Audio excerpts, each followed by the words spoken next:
Bonjour et bienvenue à Noir de Culture, votre rendez-vous pour explorer les œuvres qui nous aident à mieux comprendre le continent africain. Aujourd'hui, nous vous invitons à un voyage intellectuel au cœur d'un pays qui a captivé l'imagination du monde, le Mali. Nous allons décortiquer ensemble un ouvrage fondamental, un véritable trésor de connaissances. Le Mali contemporain. Dirigé par Joseph Brunet-Jailly, Jacques Charme et Doulé Konaté, et fruit d'une collaboration entre les éditions Tombouctou et l'IRD, ce livre est un document rare. Il nous offre un panorama exhaustif du Mali dans les années qui ont précédé les crises de 2012. Il est une ressource inestimable pour quiconque souhaite aller au-delà des images simplistes et souvent tragiques relayées par les médias. Et pour couronner le tout, ce livre est un bien commun, il est disponible gratuitement en ligne, une accessibilité que nous détaillerons en fin d'émission. Une méthodologie scientifique et une ambition inédite. Le Mali contemporain n'est pas un simple recueil de textes. C'est le résultat d'une démarche scientifique d'une grande rigueur, mobilisant une cinquantaine de chercheurs en sciences sociales, des Maliens et des Français qui ont travaillé main dans la main pendant plusieurs années. L'ambition de ce projet était de construire un savoir scientifique à la hauteur des enjeux maliens, loin des analyses hâtives. Leur approche est ce que l'on pourrait appeler une étude à hauteur d'homme. Les chercheurs ont sillonné le pays, mené des enquêtes de terrain, interviewé des acteurs locaux et collecté des données pour comprendre les dynamiques à la base de la société malienne. Ils ont choisi d'explorer le Mali à travers ses transformations internes, loin des prismes eurocentriques et des théories toutes faites. Le livre est ainsi structuré autour de 4 grandes parties.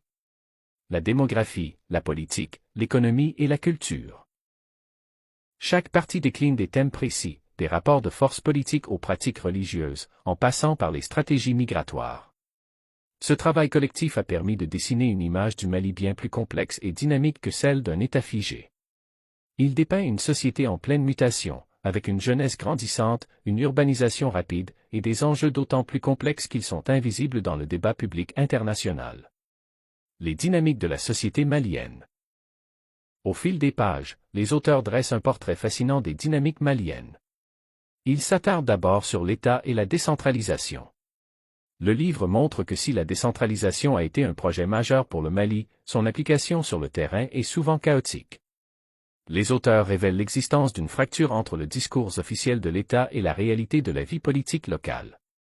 Ils montrent que les notables et les élites locales ont souvent utilisé la décentralisation pour consolider leur propre pouvoir, créant des frustrations et un sentiment de marginalisation qui a pu éroder la confiance dans les institutions. Un autre thème central est la place de la jeunesse et l'enjeu des migrations.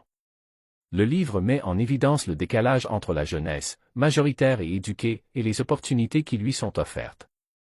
Cela se traduit par une migration massive, un phénomène qui n'est pas qu'une fuite, mais une stratégie de survie et d'ascension sociale. Les auteurs décrivent l'importance des transferts d'argent des migrants vers leurs familles, mais aussi comment ces migrations peuvent être source de tensions sociales et économiques. Ils examinent également les liens entre les jeunes et la religion, montrant une nouvelle génération qui s'approprie les pratiques religieuses de manière différente. Enfin, l'ouvrage aborde la question du fait religieux. Loin d'une vision monolithique, les chercheurs explorent la pluralité de l'islam malien, de l'islam soufi aux formes plus rigoristes. Ce livre a l'immense mérite de nous donner les outils pour comprendre que la crise future ne serait pas une simple affaire de radicalisation, mais le fruit d'une transformation profonde des rapports sociaux et religieux. La pertinence de l'ouvrage face à la crise de 2012. Le livre, Le Mali contemporain, a été publié en 2011, juste avant la crise majeure qui a éclaté en 2012. C'est ce qui le rend si précieux et si tragiquement pertinent aujourd'hui.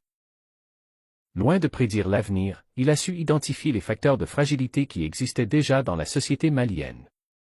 Les auteurs avaient mis en lumière la faiblesse de l'État, les tensions liées à la décentralisation, la marginalisation des jeunes et la complexité des dynamiques religieuses.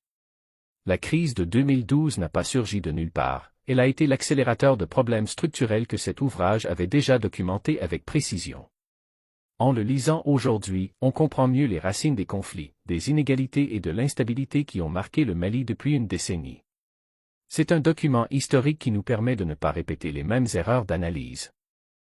Conclusion, un outil pour la réflexion. En conclusion, le Mali contemporain est bien plus qu'un livre. C'est un guide pour comprendre les complexités d'un pays à la croisée des chemins. C'est une œuvre collective qui nous invite à la modestie, à la curiosité et à la nuance. Et comme promis, nous réitérons notre bonne nouvelle, cet ouvrage est un bien commun que vous pouvez trouver en libre accès. Vous pouvez le télécharger gratuitement au format PDF en effectuant une simple recherche sur le site des IRD Éditions, mais aussi sur des plateformes comme Open Edition Books ou ResearchGate. C'est une occasion unique de vous approprier cette connaissance et de contribuer, par votre lecture, à un regard plus éclairé sur le Mali. Nous espérons que cet épisode vous a donné envie de découvrir ce livre. Merci de nous avoir écoutés, et rendez-vous bientôt pour une nouvelle exploration de Noir de culture.